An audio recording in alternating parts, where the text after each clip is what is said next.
All right. Welcome, everybody. Thank you for joining us this evening. I'm going to get this kicked off in about a minute here. Just going to wait as some more attendees hop on. If it's one of your first times joining us on these virtual town halls, there's a little Q&A button at the bottom there. We want to get to as many of your questions as possible. Today, we have some very special guests with us. I see on the call, we have MLA Kristina Loewen. Thank you so much for being on here. We also have, Stockwell Day.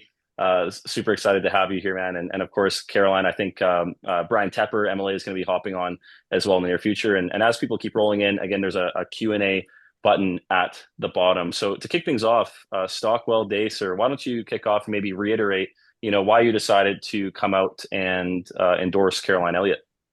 Well, great question. Thanks, Daniel, and thanks, Caroline, for doing this. By the way, I am hopping airports in the U.S. right now.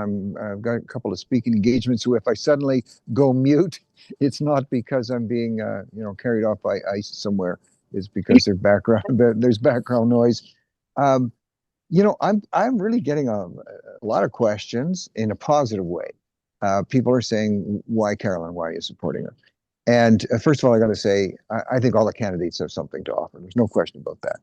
And so people have to look at, and what I'm telling people, first of all, I use the word courage a lot. The fact that Carolyn was way out in front on issues like DRIPA, on issues like the land acknowledgement, way before it was fashionable for other people to appear to be pushing back on that. I like the fact that Carolyn's not afraid to be a trendsetter. And being a former Minister of Finance, I can tell you I am very sensitive when I hear any hesitation among candidates. I don't care what political stripe, when they're saying, "Yeah, we're probably going to have to raise taxes to deal with debt." I start to lose it. And Carolyn sees the economic world a lot differently. Very smart on that. And the fact that a lot of stuff that she's been talking about for years on the policy side is being picked up by others, and they're starting to see this person has it figured out, and this person isn't afraid to say it. So the strategy, and also combined with a strong hold on these important issues that are going to make a difference for British Columbia. Those are the things that really grab me. And Caroline, I have to say, on the first debate, well, on all the debates, you've been great, but I won't mention any other names or any other candidates, but somebody took a real hard run at you, and I thought, oh boy, this is going to be tough for her. I'll tell you what, you turned around and dealt with that. Like, I don't want to use the word smackdown, but I thought after you had finished dealing with that particular individual, I was thinking, wow, that's going to leave a mark. And it did leave a mark. So you're not afraid to stand up and push back when you know you're on the issues. I've also heard you when somebody's raised, I've heard this in conversations at receptions, when somebody has raised something that you hadn't thought about. You're very good. You're not like most politicians, maybe like me, trying to cover up that you don't know something. You're really good about saying, you know what, I'm going to look into that. You know what, I need more information on that. So those are some of the reasons that I'm supporting you, but I'm supporting Carolyn. But also, we've got to look at the next step. Hopefully, Carolyn will win this. And then which of the candidates, we've got to ask ourselves this question. Look at all the candidates, listen to them carefully, and ask yourself the question, which candidate is going to be able to bring in the most undecided to take this election over the top and finally rid ourselves of socialism in British Columbia. Awesome. Thank you. Thank you, Mr. Thank you for that. Do you want to maybe come on now and ask your first question to Caroline, and then I'll go to start getting some questions from the crowd? Sure. Carolyn, I'm going to ask you the same question that I get asked a little more so years ago in provincial politics when I was working and helping, of course, Gordon as premier, and Christy Clark in her first campaign. I came on as a conservative, and I asked people, I said, look, I'm a conservative, but we've got to win this. Christy Clark's the best candidate. And so people would question whether I was a true conservative just because I was working with people who are or were known to be small L liberals. Are you getting that? And just because of past association, let's put it right out there. And yet you're getting conservative support. What do you say when people ask you that question? Yeah, thank you. And thank you everyone for being on this town hall. I'm so happy you're all here. And I'm very, very honored to have Stockwell Day here to kick things off. I've been an admirer for a long, long time. And if there's anyone who knows what it is to bring people together and win, it's him. So, and that's what we need to do. That is the task right now in BC. We've got to keep the party together and we've got to win. And as part of that, we need to grow our appeal. And so, yeah, lots of people, will ask about, weren't you a BC Liberal? They'll ask me that. Well, yeah, I was, along with most other federal Conservatives in this province. I've been a lifetime federal Conservative, supporting Stephen Harper before he was even elected. He still remains one of my role models today in politics. He did the the hard thing, not the easy thing, and it was the right thing. He was willing to stick to his guns and do that even when it was hard. And I look at actually a really good example of that is he was under pressure to adopt UNDRIP into federal law. And he said, no, that's not going to be good for Canada. He was under all kinds of pressure and he pushed back. He just said, no, it's not right. Sure enough, subsequent governments, including here in BC, brought in UNDRIP. They call it, the legislation is called DRIPA, which you'll all be aware of. And we're seeing the havoc that that's creating. So that's the kind of leadership we need to see, I think, in BC. So all that to say, look, I'm a federal Conservative, a former BC Liberal here in BC. That was the furthest right alternative. But I think the main thing is for me, politics it's a game of addition, not subtraction. You succeed when you open doors, not close them. And for me right now, my message to British Columbians really is if you can get on board with what we stand for, what we're putting out there as our plans, whether it's getting our economy firing on all cylinders again, dealing with this massive size of government and the debt we're leaving for our kids, dealing with the activism in the education system, the ideology in the education system, dealing with this public safety crisis where the rights of violent criminals keep getting put ahead of the rights of regular people to go about in safety and security in their communities. If you agree with all of that, come be part of this. I don't care who you voted for in the past. I don't care who you're going to vote for in the future. If you want to be part of this movement to make this change right now in BC, come join us. And the good thing I think that we have on our side is there's a huge alignment between what we stand for as Conservatives and everyday British Columbian principles. And for me, that is our ticket to success, is showing and demonstrating that alignment every single day. We don't have to compromise on those principles to form government. We just have to show British Columbians how much they align with what they really think anyway. So I think that's part of my mission as a political leader in this race. And if I'm successful, obviously going into the next general election as well. Thank you so much for that answer. We're going to start taking some questions from the audience here, and then we'll bring Mr. Day back up. I think he has a couple other questions for you. First one here is, how committed are you to helping fight the government regarding the gun laws? Oh, yeah. Thank you for that question. This is one I feel really strongly about because my husband's a hunter. We are law-abiding firearms owners ourselves in this household. And it drives me absolutely crazy when I see the government pretend like they're doing something about gun crime by going after legal firearms owners when they are some of the most law-abiding citizens you will ever meet. There's scarce resources. Let's spend those scarce resources on going after criminals with illegal firearms, because those are the people who are committing the crimes. So when it comes specifically to that gun buyback program, I oppose it. And I will join Danielle Smith in Alberta, as well as Saskatchewan, and even the NDP Premier in Manitoba, in saying I will not be dedicating provincial resources to pursue that policy or to enforce that policy. Awesome. Thank you. Next one here from Bill, and I recognize your name, sir. I think you've been on one of our previous town halls. He says, simple question, verification completed, awaiting the vote, undecided. No perfect option exists. All have baggage. It's down between Caroline or Yuri. Why are you the better choice? And then second question is, election is in 2028. What would you do in those 2 years? Wish you well. It's a job interview. Answering questions matters. Bill. Thank you, Bill. Those are such important questions, and I want to try to deal with them as and leave time to get through the other ones, because it's tempting to talk a lot about this. Thank you for being engaged as an undecided voter. This is so important. It's part of the process. So I'm glad you asked your question. I'm glad that I have the opportunity to answer it.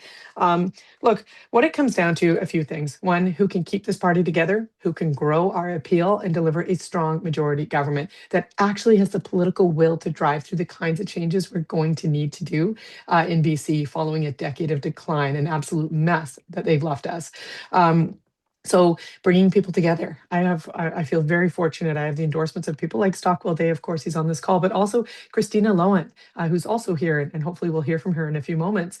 MLA in Kelowna, MLA Bryan Tepper, MLA Harman Bangu, grassroots movement conservatives who were here as part of this party from the beginning. But then on the other hand, people like Gordon Campbell, Daryl Jones, free enterprisers, like that is the breadth of the sort of spectrum that we have to cover in order to win. So I'm trying to demonstrate that I'm doing that right now as part of this leadership race so that people can have confidence that I'll continue to do that following this leadership race if I'm successful. So that's a big part of it. Reaching people where they're at with a tone that is accessible to them so that they can see themselves in our values, as I was talking about a moment before. That's also what I bring. But ultimately, it comes down, I think, to what Stockwell Day was talking about, that need for courage to drive through the tough change that we are going to have to do to recover from this mess from the NDP. It's going to take a lot of courage to pull the activism out of the education system. It's going to take a lot of courage to rein in the size of government. It's going to take a lot of courage to repeal DRIPA in full and to properly protect private property rights.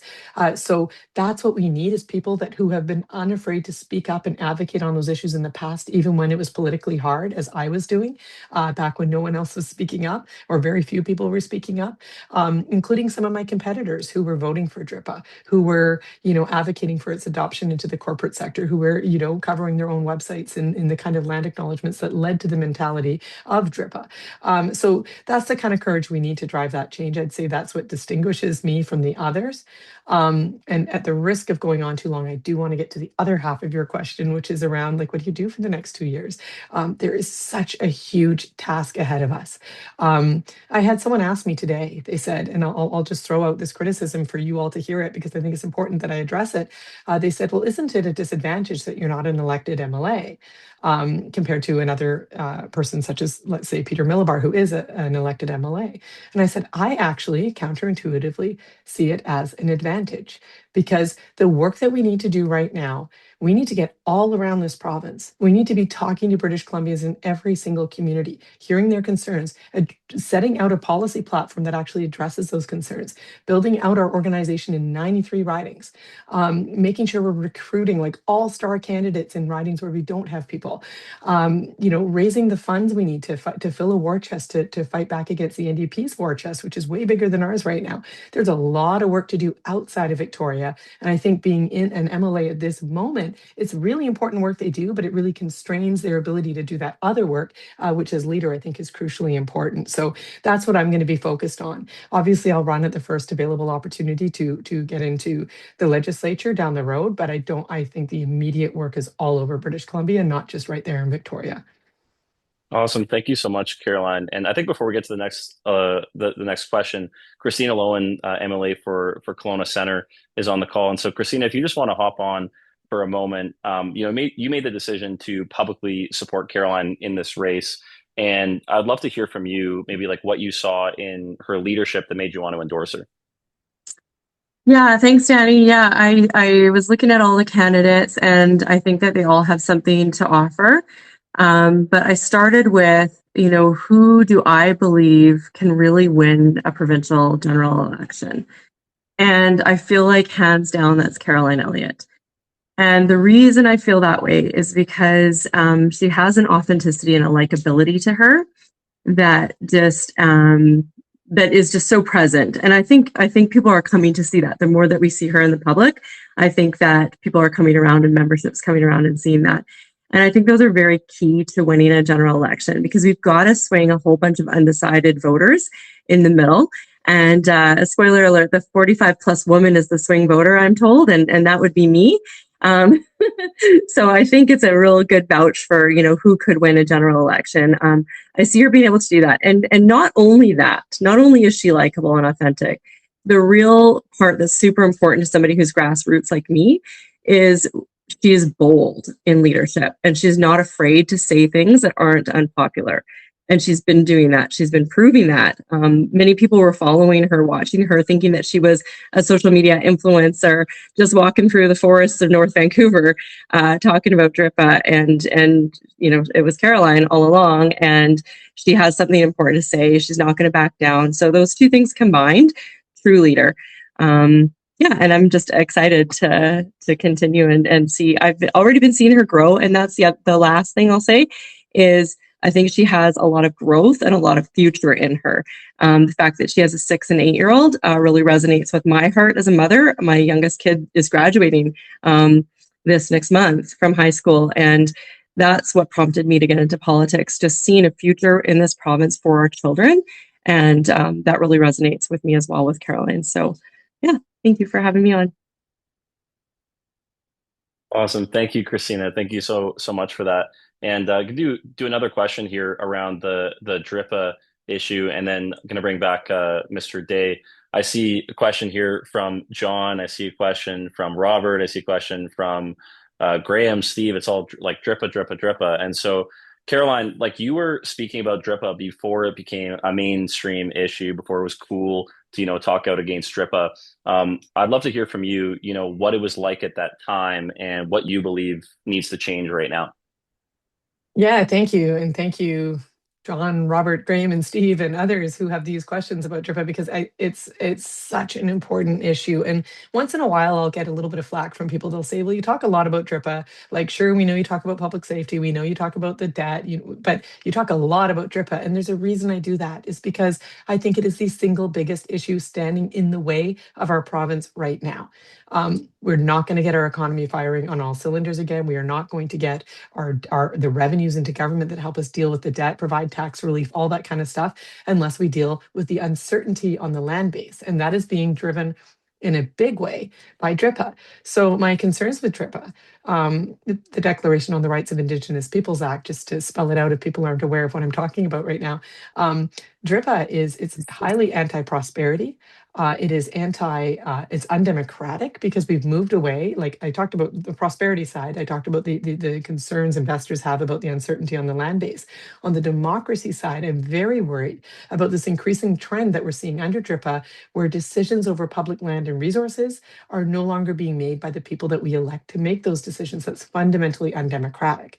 And then I have concerns around the social cohesion side, if I can put it that way, like our sense of social unity, our sense of like ourselves as all being British Columbians. The NDP are slicing and dicing us into these different camps and sort of pitting us against one another in a way that I think is really unproductive for the future. So we absolutely have to repeal DRIPA in full. We've heard David Eby talk about, first he was defending it and then he was amending it and then he was suspending it and now I don't know what he's doing. He's doing nothing with it because he got scared away. But fundamentally, we have to repeal it if we are going to get back to the principle of decisions over public land and resources being made by the people we elect. We've got to do it. And I understand, and maybe people will have questions about, like, what do we expect in terms of the potential for disruption on this? I accept that is a risk. David Eby's experiencing that right now in his plans to even suspend it, let alone repeal it, where there's been threats of collective resistance and so on. I want to avoid that where possible. Of course, I'm going to open the door to productive conversations. But at the end of the day, that's not how we resolve things in a democracy. We have to enforce the law. We have to move forward with what's right in the public interest. And it is not in the public interest to have 200 plus Indigenous groups making, decisions over the vast majority of the province's landmass with overlapping traditional territories covering the entirety of BC. It's unworkable, and we're not going to get our province back on track until it is repealed. Thank you, Caroline. And maybe Mr. Day, I'll pass it off to you. Take it over here for your next question. Sure, happy to hop in here. Well, Caroline, we haven't had time to rehearse these. People might think otherwise, but we're both pretty busy. So if I catch you off guard, so be it. One thing I kind of like to do when I see somebody on screen, I like to look in the background to try and read the titles of the books that are behind them. But if I'm not wrong, that's Raphael's School of Athens. Beautiful painting behind there. Yeah. And so, of course, that features the two famous actors of the day, Plato and Aristotle. Mm-hmm. Aristotle talked a lot about ethics. Ethics and politics are not words that usually go together. And he talked about virtue, taking care of the poor, taking care of the homeless. That's a virtue. But you're talking about cracking down on certain things like free drug injection sites and free drugs and this type of thing. Some people are saying that's harsh. So how do you reconcile, as a virtue, wanting to care for the poor and the homeless, but at the same time, sounding like you're going to get tough on them. You know what? You put that so beautifully, and I love how you linked it to some of my favorite philosophers behind me in this print I have. And yeah, you're right. Compassion, like how do you square that with my plans for dealing with mental health and addictions? And what I would say is this: what we're seeing right now play out on our streets in the downtown east side, in Vancouver, but not just in Vancouver, as we all know, in our own communities. Pandora Street in Victoria, there's the areas that we all know about in Prince George, in Kelowna, in Terrace, in like no community is immune from this right now. And we're seeing, I think, an utter failure of our compassion, because no one goes out into those parts of our communities and looks around and opens their eyes and says, this is working great, let's do more of this. These people are so well treated. They're so free. They're not free. They're imprisoned by their addictions. They are at the mercy of bad actors on the streets, drug dealers, and people who have a vested interest in their continued addiction. It's not right. It's actually, in my view, a moral failing of us as British Columbians, that we kind of let this play out on our streets every day. It's not what we would want for our mother or brother or son or daughter. And so I think that there's a moral impetus on us to do something about it. What would we do? For me, I want to see a focus away from facilitating addiction and into treatment and recovery, making sure that we have the beds available for people who need it, making sure that we provide that on an involuntary basis if necessary. Because unfortunately, a lot of these people in the throes of their addictions, in the throes of mental health challenges, are not actually able to care for themselves. And we owe it to them to help them in clean, safe, compassionate facilities that actually offer them care. The same goes for mental health, not just addictions. And again, we have to do it. Like, people may not realize this.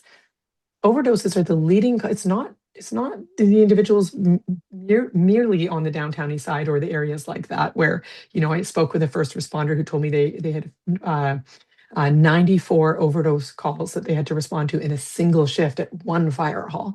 So it's not just the resource side of it. It's also the fact that, like, the moral side, that it's beyond just these parts of the communities. Everyday people, construction workers, whatever line of work they're in, it is the leading cause of death among young men aged 19 to 39. It is responsible for over half of all deaths in that age category. So to me, it's not like a question of do we deal with this? It is a question of we must, and we have to take a drastically different approach than what the governments before us have been doing. So it means reopening facilities like Riverview, but I think facilities around the province, so that they can, as much as possible, people can be close to the support networks and family they have while they're undergoing these kinds of programs.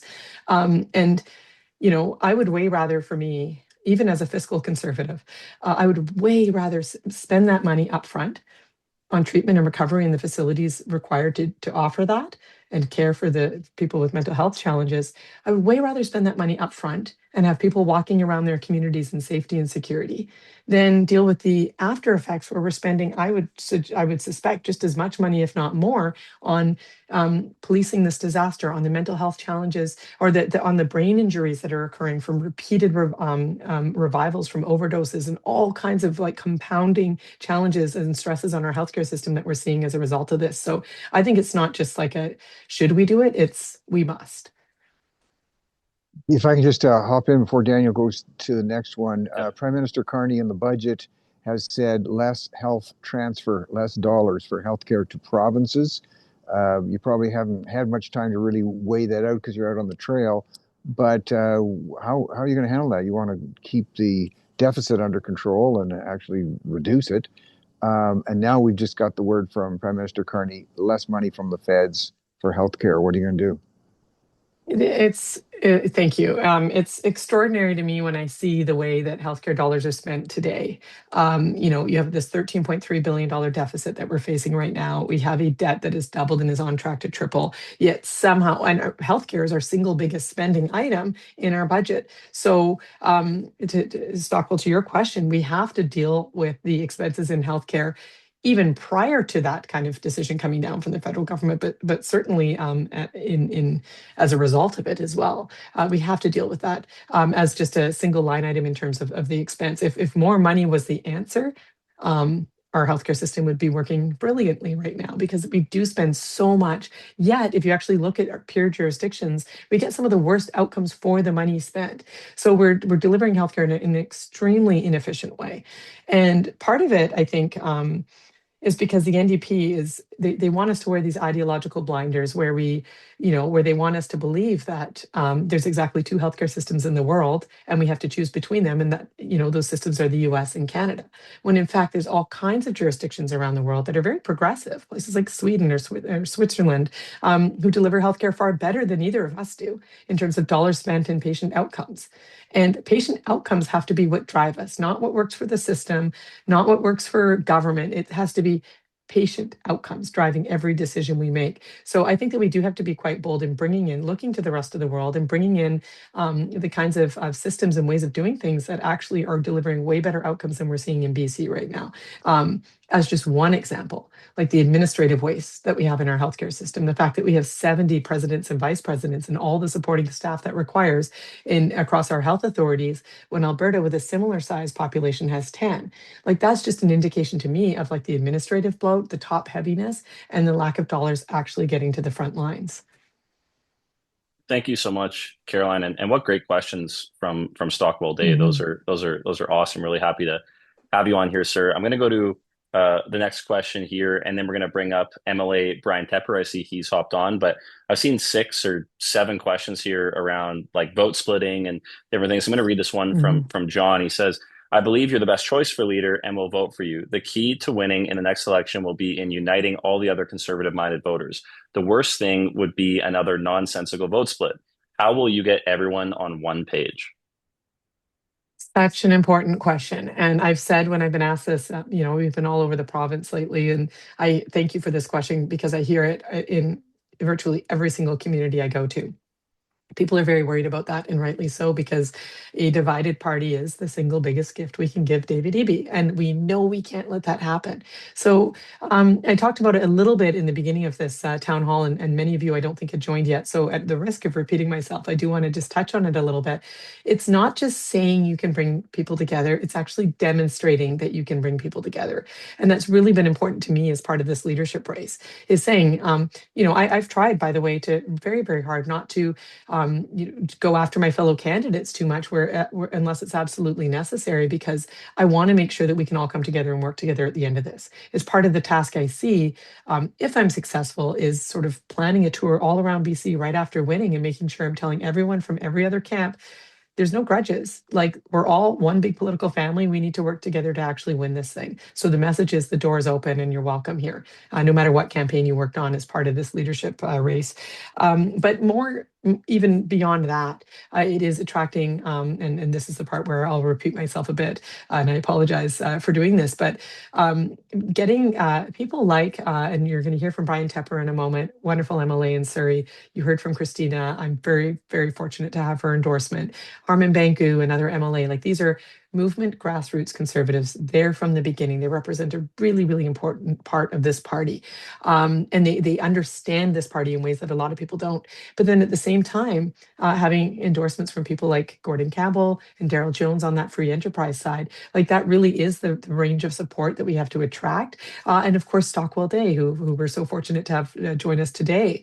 That kind of collection of perspectives is exactly the kinds of perspectives that we need to make sure are represented and feel welcome in this party. And so my policy really is that sort of open door, not closed door, addition, not subtraction, and telling people, if you share our views, come be part of this thing.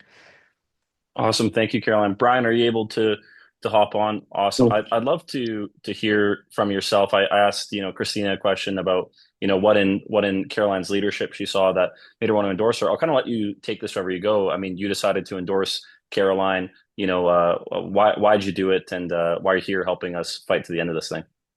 Yeah, first thing I do want to comment on Mr. Day's question. Secure compassionate care. It's not uncompassionate to take people into care, right? So we do have definitely a language problem, and we always have with between the conservatives and the progressives that comes out. So when we call something like that secure compassionate care, and that's what I hear Caroline saying in her answer as well is, it's a fantastic answer as far as I'm concerned. But what made me endorse her is actually just some of the things she just said right now.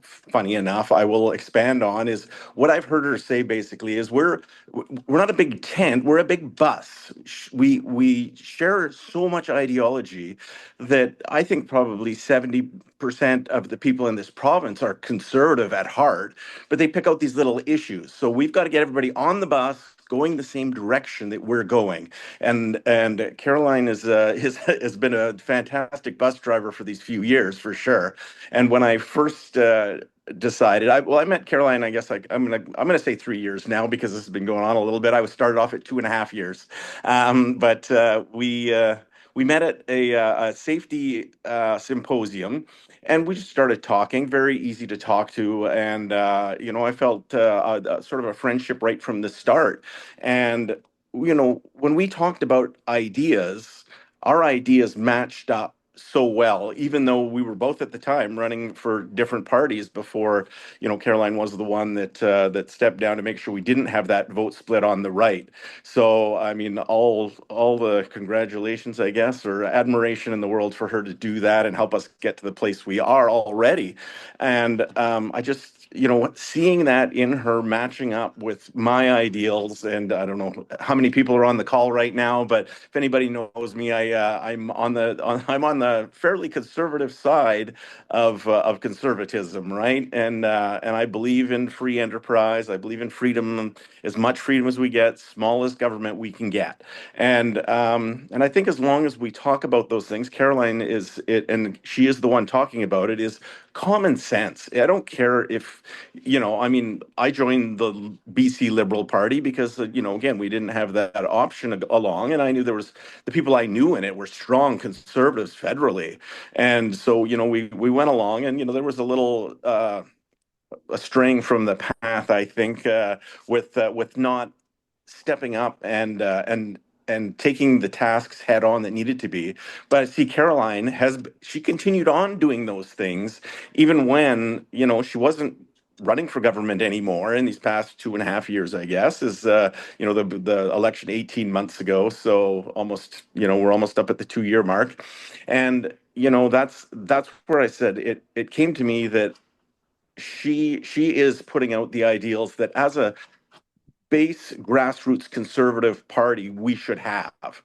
And then I follow up by saying over this time, I need somebody I can trust. Coming from a policing background, I trusted who I worked with. Otherwise, there were problems. We went into lots of situations that were a little bit hairy, shall we say, and I trusted the brothers and sisters I work with. And I am putting that same trust into Caroline, and that's why I support her. Awesome. Thank you, And I Brian. Thank hope you. I didn't talk too long, everybody. No, that's great. Always a lot of value in what you have to say. So thank you, Brian, for hopping on here with us. Going to go to another question or two from the crowd, and then I'll bring back Mr. Stockwell Day to ask another question. One here, I picked it selfishly because my name's in it, but huge supporter of your mom, Daniel. Biggest question for you, Caroline. What's your plan for the housing crisis? Yeah. Oh, thank you. Just, like, it's a huge issue. Like, when I talked early on about, like, the fact that we have, like, when I look at why I'm doing this entire thing, I am so worried about where this province is heading because we've got so many of our young people leaving. 70,000 British Columbians left BC last year, looking for jobs and opportunities and all of that to start their life elsewhere. And I hate that. As a mom, I hate that because I know how painful that is for all the parents saying bye to their kids as they move elsewhere. Like, when BC should be that jurisdiction where, people really are flocking to. And one of those things that is a huge factor in this, it's not just the jobs and the paychecks, it's the housing prices. And so housing is a huge, huge issue. This is what I would say is, like, government spends a lot of time talking about affordable housing, and yet all they ever do is layer on costs. They've added on all kinds of requirements, just as an example, to the building code, accessibility requirements, unit cooling requirements, zero carbon step code requirements, like all these different things that have very little benefit and have a massive cost that just gets passed on to the consumers who are looking to buy their first home. Then you add to that the NDP's PST expansion that they announced in their last budget, which onto professional services, which is just going to add even more costs onto the cost of building. And then you add on uncertainty around private property rights and an uncompetitive, all kinds of things that make it uncompetitive to actually to want to put in the money to build in the first place in British Columbia.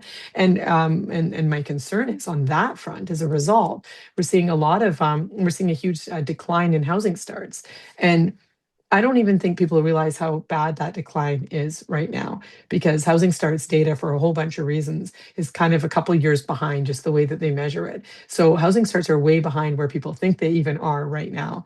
And that, of course, we know this, it's supply and demand leads to a supply crunch, which ultimately leads to higher prices. So everything this government is doing is going in the wrong direction. So we need to get into the building code, reduce all those unnecessary costs, and rescind the zero carbon step code, because it has very little benefit for huge costs. Roll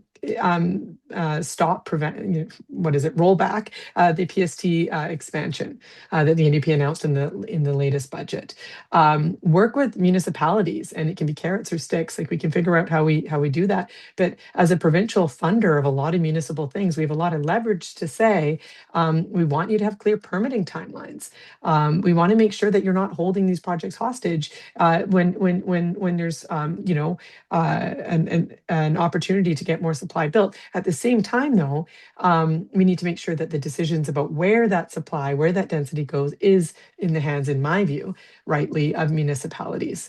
Right now, you have the province, I think, overstepping, where bureaucrats in Victoria are basically telling municipalities where that supply and density should go. I don't think that's right, because they don't know these communities. So you can set those targets, and you can set those targets in terms of the supply. You can set the targets in terms of the permitting timelines, but ultimately it does have to be made. The supply decisions and where it goes has to be made by municipalities. The last thing I will say on that front is something that doesn't get talked that much about, but I think we should talk about, is the fact that the federal immigration policies over the past almost 10 years have been, or in fact over 10 years, have been really disastrous in terms of its pressures, the pressures that it's placed on the housing market. It's also placed pressures on our healthcare system and our education system and our our transportation infrastructure and so on. This isn't a question about where people come from. It's just a simple numbers game that when you have 5 new arrivals for every 1 unit being built, you find yourself, again, simple economics, in a supply crunch that drives costs up. So as much as immigration is federal, the province should have been standing up and saying this isn't going to work for BC. They didn't say a single thing, and they should have. So it's my view that should we find ourselves in a similar situation again, we need to be very vocal about making sure that federal immigration policy actually works for British Columbia. So I know there's a lot in there, but I think that it's actually there's even more to say on it. But I'll leave it there for now. Thank you. And gonna do one more question, and then Mr. Day, I'll bring you back up here. Just a note, I've seen 4 questions about the verification process. This one's like verification process is a disaster, and different ones. I just want to reiterate to everybody on this call, we have a link set up, www.WinForBC.ca/verification. So if you're having any issues verifying, please do go on there and fill out the help form. Just because you're a member does not mean that you're able to vote. You have to get your ID verified so you can get your unique voting link. So if you like what you're hearing from Caroline on this call and you need help with that, please do reach out to us and to our team. Next one here, going to go to a question from Barry and then back to Mr. Day. So Barry asks, during the debate on Global TV a few days ago, you were the only candidate who said explicitly that you would scrap the NDP's CleanBC policy due to its impact on the economy. Can you comment on this? Yeah, thank you for that question. Look, here's the thing with CleanBC. It is a plan. It sounds like a nice plan, but like so many things, it sort of, the name conceals a reality that's actually not good for British Columbia. And what it is, and this is not me saying this, like the Business Council of British Columbia did an analysis on it, just as one party that's looked at this in depth, that found that it's essentially a plan to reduce emissions by stagnating our economy. And that's not going to work. We can't have that. So to just give you a sense, like right now, everything that's happening economically in this province, the NDP is very quick to point to the tariffs and say, oh, it's the tariffs' fault. It has nothing to do with us. The reality is the impact of CleanBC is far greater than the impacts of tariffs. Just to give you a sense of how damaging it is for our economy, the tariffs are costing us, a study by the ICBA found that the tariffs are costing us $43 billion over 4 years. And CleanBC is costing our economy $110 billion over those same 4 years. So the scale and scope of the problem here is so significant. And let's focus, in my view, on what we can control in terms of our economy rather than the things that we can't. So scrapping CleanBC is definitely a plan that I have. And I think the biggest contribution, if for those out there who think a lot about emissions and are worried about that, the biggest contribution that we can make is actually exporting our LNG so that it can displace coal-fired generation in other jurisdictions. That is the single biggest contribution we can make to global emissions, and it happens to be something that actually grows our economy instead of killing it. So for me, that is what I would far prefer to do rather than what the NDP's got in their plan. Awesome. Thank you, Caroline. And Mr. Day, I'll bring you back up to ask your next question. Great that you just ended with that one, Caroline, because it's about resources. A lot of people are not fully aware maybe of your expertise when you're involved with BC Hydro.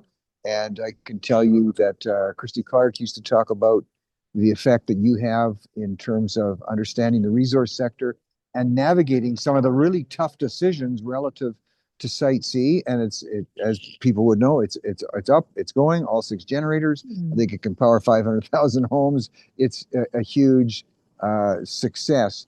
But you had to deal with a lot of First Nation issues there and environmental issues. Environmentalists saying, this is going to be the end of the world if Site C ever got going. And of course, it's far from that. Did you learn some lessons from that you can apply to what you are going to face with what you've raised with DRIPA? And we know that economic growth is in the future for First Nations if it's handled right. But what did you learn from your dealings with on the First Nation side and on the environmental side with bringing Site C along to such a successful place that it is today? Thank you. Yeah, I learned so much from that project. It was at the time the single biggest infrastructure project in BC history, and it's significant. And there was every voice out there saying why we shouldn't do it. And you look at the foresight that actually Gordon Campbell had in announcing that project back in 2010 and saying, like, we're going to need this power. The NDP spent over a decade saying, well, they spent about a decade saying we do not need this power. Turns out we did, because we're actually importing power even with Site C going on all cylinders. So, that foresight to know where things are headed is a lesson I take away just right off the bat there.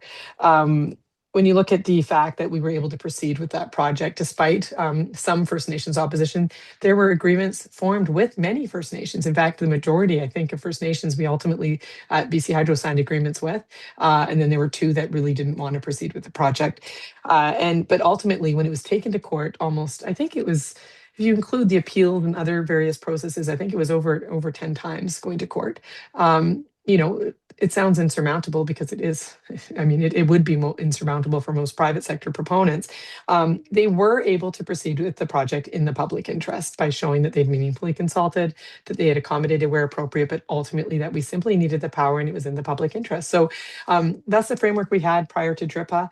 I don't think Site C could be built in the current DRIPA context, but it tells me the importance of being able to have a system that actually allows these kinds of projects in the public interest to proceed.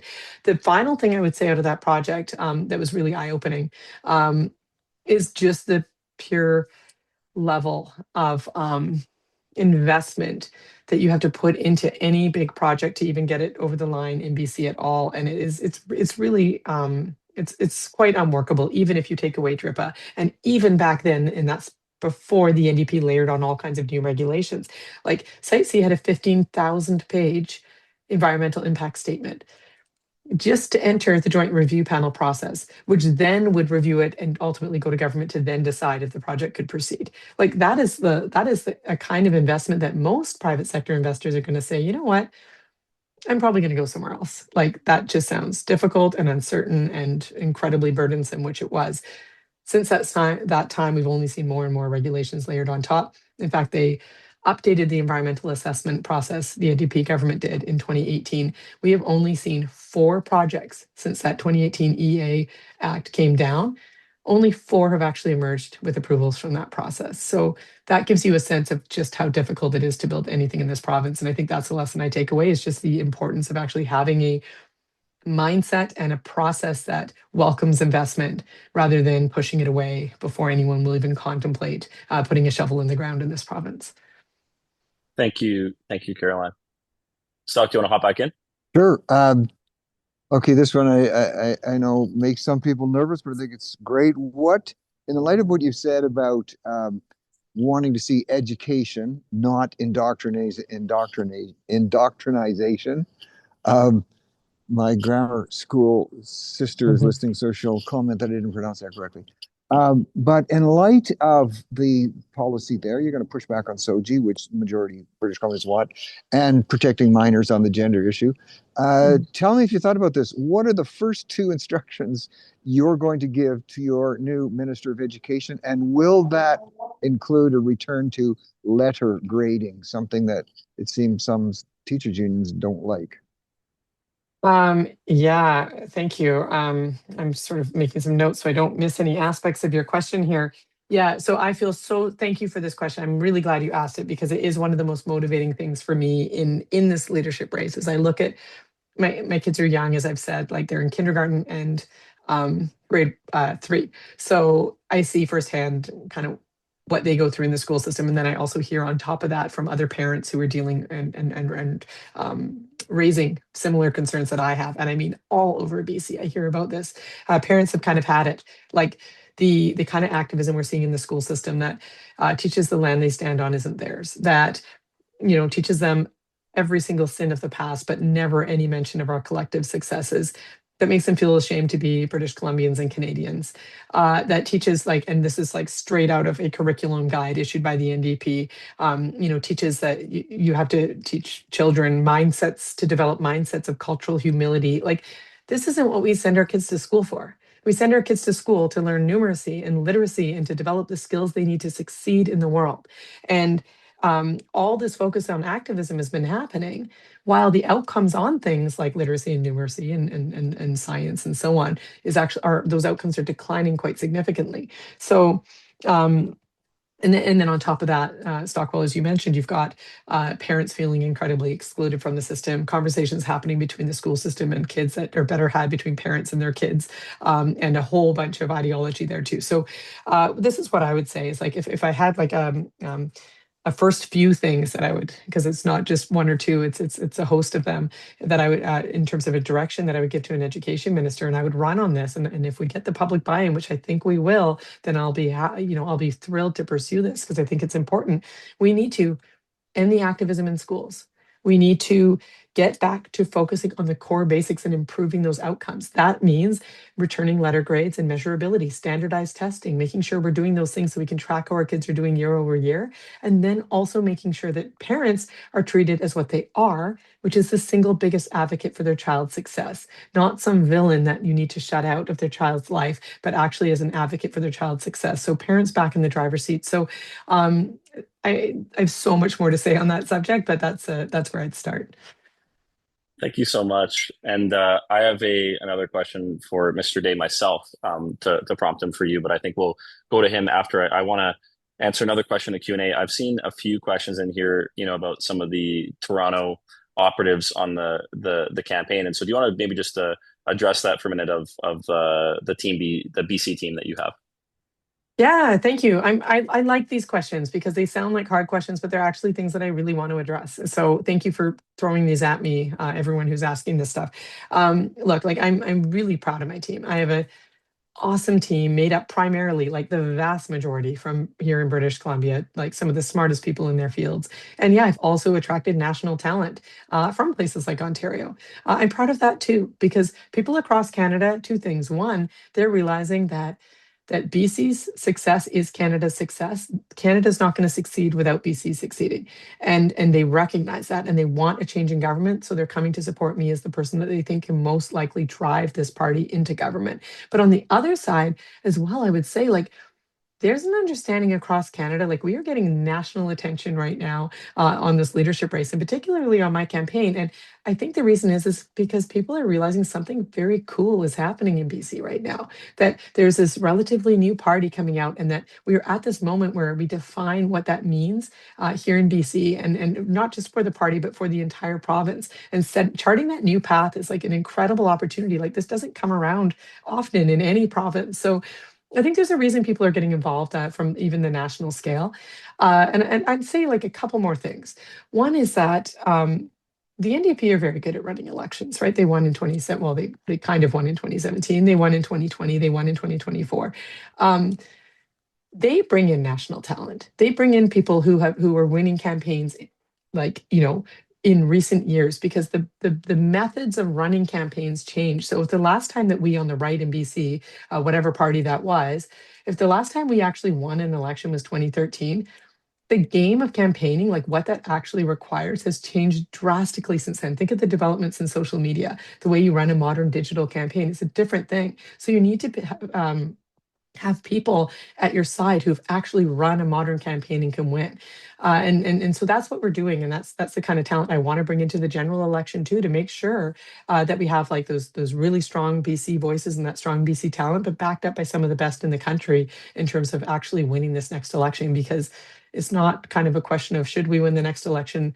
We, again, like so many issues, we have to. There's too much at stake not to. Thank you so much. And I'll bring back Mr. Stockwell Day. I have a very kind of pointed question for you, sir, just something that I'm curious about. Thinking back to your earlier days in politics, I'd love to hear what advice, you would give to Caroline right now as she's running in this leadership. Stick with what you said you were going to do. Don't forget the people who brought you, as they say, brought you to the dance, and I know you won't. I mean, those are the two biggest things. And have a forgiving heart to those who criticize you. People used to say to me, tell me what it's like when you stand up and speak in the House of Commons. And I'd say, well, you stand up and you start to talk and you get heckled and you get jeered at and you get booed. And that's just your own members. Then there's the opposition. So keep in mind that you're going to get things thrown at you at times from surprising sources. And I know you will deal with those. So, be smart. You have to address stuff, but have a forgiving heart. And the other thing, Carolyn, that I've heard, not to do with you, with, let's just say, previous situation in BC, where the leader unfortunately gets surrounded by, we used to call it the kids in smart pants.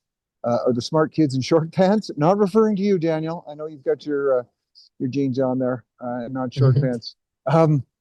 But and I know you'll be careful to this. There's a feeling among those out in the constituency associations. This is the members. This is the people who build the party. This is what we call our grassroots.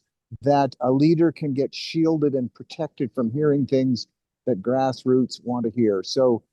That's a suggestion. I don't think you're going to have a problem with that because I watch how you handle yourself around people. But yes, you need your own staff, you need your own people, but have in mind that strategy where you're always going to get through that sort of wall of protection, and you'll be hearing what people are saying down home. You may not always agree with it, you may agree with it, but it's that wall of protection thing that really makes the so-called grassroots nervous.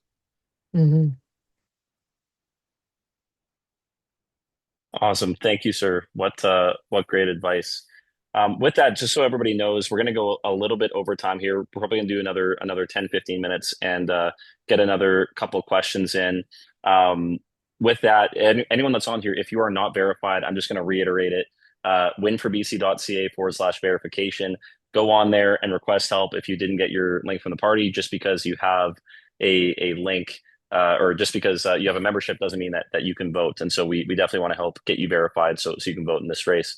One around small business from Mohit. He says, hi, Caroline. As a small business owner in BC, I am asking you please make small business crime a serious priority if you win. Right now, small businesses are getting hit by shoplifting, robberies, repeat offenders, illegal counterfeit contrabands. These problems are not small anymore. They're sky high, and they're pushing honest small business owners to closing down. Please bring forward a strong plan for small business. Thank you. Like that is, and I've been meeting with a lot of small businesses, and the horror stories that, sorry, got a phone call coming in. I'm just gonna, hopefully that didn't get, I'm back. Yeah, it's an issue I hear about all the time. And just as like, it's happening all over the province again. These aren't just Vancouver or Victoria or what Kelowna issues. It's happening in small communities, and it is that sort of, they call it petty crime, and it drives me crazy when they talk about it, because it's not petty. It's actually affecting people who have the courage and the drive to go out and start that small business. And then, there's only so many times you can get your windows broken, or have your staff threatened, or, face shoplifting before you just say, like, I can't do this anymore. And it's among the reasons, and there's many reasons, but it's among the reasons why we've seen more businesses closing in BC than opening in BC in recent months and in the last year. I was just talking to someone from the Canadian Federation of Independent Business last night who was telling me about this. So it's a huge issue. And it's like, just as one example, it's not exactly a small business, but I'll just mention it because we all saw it in the media, the closure of London Drugs at Woodward's at the downtown location. That there was the shoplifting, there was all the sort of graffiti and vandalism they had to deal with. But ultimately, the reason they closed their doors, and they said this in the media, was because they couldn't keep their staff safe. Like, what kind of third world are we living in if you can't keep your staff safe? And I'm not blaming the store, it's because of the societal problem that we have that isn't getting dealt with. Another of the complaints I've heard from some businesses is like this idea of like theft under $5,000 being treated as a petty crime and not being followed up on. And I didn't realize this until running in this leadership race.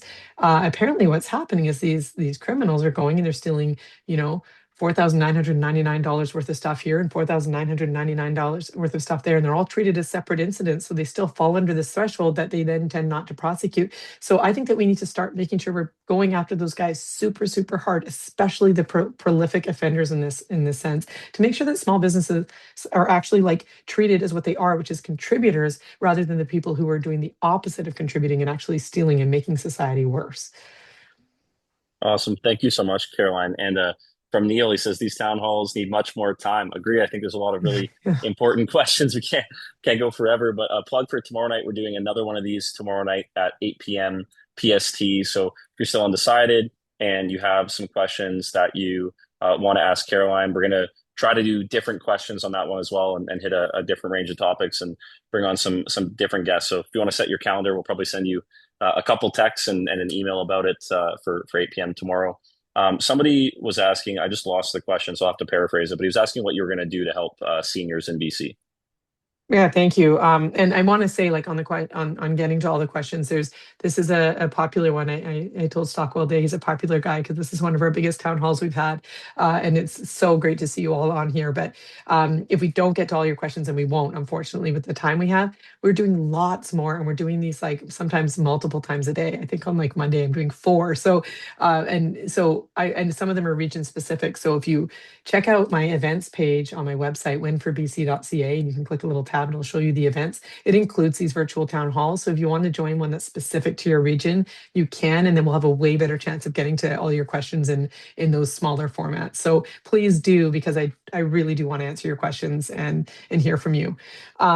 So not to take away from that question about seniors. Yeah, like it's a hugely overlooked area, I think, in terms of our public discourse. You don't hear seniors care talked about a lot.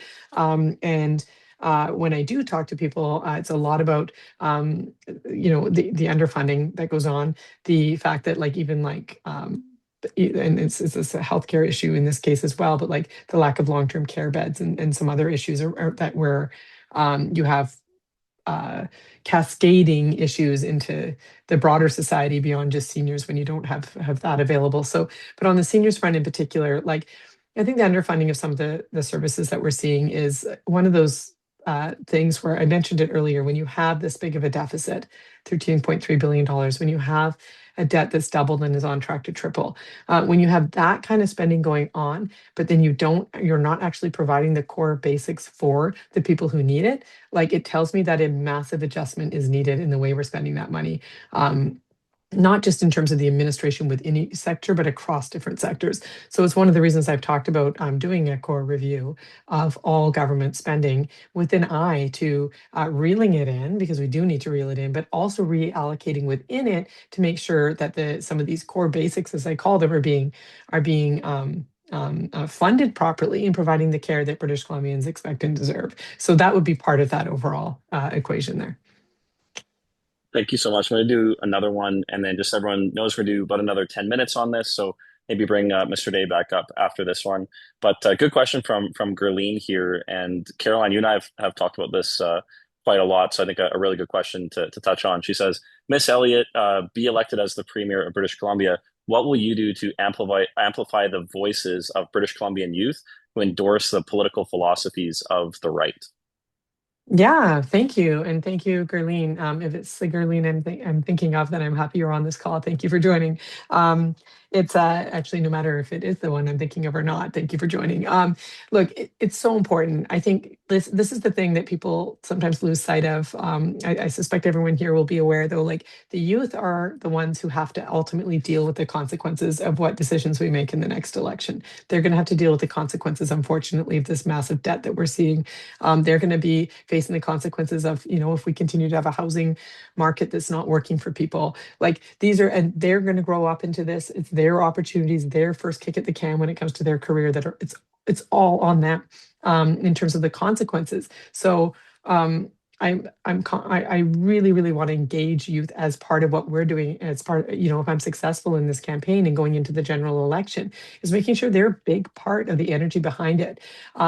Meeting, not just taking their ideas and using some of the more engaged youth as sort of ambassadors, reaching out to their networks and their peers and helping them see themselves in what we're doing as a party, but also making sure that we're meeting youth where they're at, because we know that, young people aren't reading the Vancouver Sun and watching Global News at 6 and listening to CKNW or whatever the local radio station is. That's not what they do. They get their information in a completely different way. And we need to make sure that we're doing them the service of actually reaching out to them in the channels that they actually use. So that means social media. It means like finding those different avenues that they're on and communicating in a way that they're receptive to. So I think there's a whole thing that comes along with that, but it's crucially important. So I really appreciate you raising it. Thank you. Last question here, at least for now. We might bring one more up and then we'll go back to Mr. Day.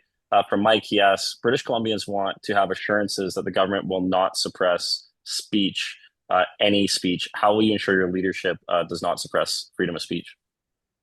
Yeah, freedom of speech is hugely important. I've long been an advocate for freedom of speech, even like going right back to the height of cancel culture. One of the first columns I wrote well, it wasn't one of the first ones, but early on was talking exactly about that, and the need to just not cave into this idea that just because we disagree with people that we should shut them down. I think it's incredibly damaging to our society to take that approach, because we all, the best argument to a bad idea is not to shut it down, it's to actually counter it with better information. And it's that free exchange of ideas that makes us better and makes us grow as a society. Free speech has been under attack from a whole bunch of different in a whole bunch of different ways. We see it on university campuses, where I think that we should actually look at, pulling our levers as as provincial governments in terms of funding those universities, making sure that that we're saying, look, if you can't provide free and open discourse on your campus, then we are going to withdraw your funding. And we will penalize that. And I think that's the kind of thing we need to do, making sure that we are like setting an example as political leaders, where we're not shutting down debate on ideas in the legislature. I've been critical of, not to get too deep into the weeds, but I've been critical of different political parties shutting down debate on what's called first reading, where all you do is read a proposed bill aloud. It doesn't mean you agree with it. It just means you're willing to hear it. Lately, there's been this trend of shutting down debate on that. I've written about this, where you don't even get to hear what's in a bill before you vote it down. I think that is, as political leaders, setting a terrible example for society, because we don't have to agree with each other, but we should be able to agree that we can talk to each other about it and even agree to disagree. So I think we've lost our way. Many politicians have lost their way on this front, and I really want to try to bring that discourse back. Thank you. And so as we go into the closing section here and bring up Mr. Stockwell Day, I just want to reiterate so people understand there's 128 unanswered questions that came in during this town hall, which is amazing to see this level of political engagement. If you go to our website, WinForBC.ca, there's a little contact form at the top. We have people of our team monitoring those email boxes, and we want to get to your questions if we didn't answer them live on this. Or we also have, again, our another town hall tomorrow night at 8 o'clock. And if you go to WinForBC.ca/events, you'll see we have several town halls planned in the next 10 days. So we'd love for you to hop on there. So with that, Caroline, I'm going to pass it off to you to finish things up. Yeah, well, look, I mean, I just want to thank you all for being here and for being on this. It's so appreciated. I know how busy people are with their day-to-day lives. I know people have got a lot of stresses and concerns. So the fact that you took the time to hear me out and ask your questions is so appreciated. And I also want to thank Stockwell Day for being here with us as well. As I've said before, I'm absolutely honored to have his endorsement, and it's been so much fun working with him, just even as part of this campaign. So. Thank you. And look, like I look forward to your questions in the next time that we can get together on one of these town halls or when I'm in your community. And just keep in mind, like, we can have the best ideas in the world, and we don't get to do anything about them unless we form government. So we're going to need your help. We're going to need your help in this leadership race, but most importantly, we're going to need your help after this leadership race. Whether it's me who's successful or another of my competitors, we all have to get involved. We all know what's at stake, and we all have to do everything we can to support this party and make sure that we form a good, strong majority government in the next election. Awesome. Thank you. And Mr. Day, if I could bring you back up just for some final words, please. Well, I'm encouraged by what I heard here today, and glad that people are looking and making a decision. I think with what we've heard Carolyn responding, those of you who are undecided on the call, I think you can see why myself and others are supporting her. And looking forward to the next one. Do not, I can't emphasize enough, as Carolyn just said, do not forget to vote. And that, Daniel, the verification process, actually, my wife and I were in fear and trembling. We're not the youngest kids on the block. I thought I was going to have to phone my grandkids to help me. It's actually not bad. The ad comes on and says it'll only take 5 minutes. And I thought, yeah, right. We're going to be here an hour. It only took about 5 minutes. But there's also resources out there to help people. But you've got to get that vote verified, and you got to be there for Carolyn. Thanks, Carolyn, for being willing to do this. Thank you. Awesome. Thank you so much, everybody. And hopefully we'll see you on a future town hall. And again, if you're still undecided and have any questions for Caroline Elliott and our team, please do go to that contact page on our website. Thank you so much, and have a great evening, everybody. Thanks, everyone.